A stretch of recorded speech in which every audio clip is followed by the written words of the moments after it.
আহা, কোথায় গেল সে আমার দিন, যেই দিনের কথা ভেবে এখনো গা করে চিনচিন। সেই দিন পেয়ে আমি ভুলেছিলাম আমার মনের সকল ব্যথা। সেই দিনের জন্য উদ্দেশ্য করে এখনো আমার মনে হাজারো কবিতা লেখা। একটা সময় এই গেমটা খেলার জন্য আমার আম্মু কত বকাবকি করতো, ঝাড়ুনিয়া পর্যন্ত আমার পিটাইছে। আর এখন সেই আম্মুই কিছু বলে না।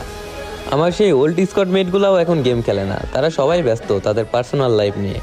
হয়তোবা কোনো একদিন তাদের মতো আমিও ব্যস্ত হয়ে যাব, কিন্তু আমি হয়তোবা তাদের মতো গেমটা ছাড়তে পারবো না।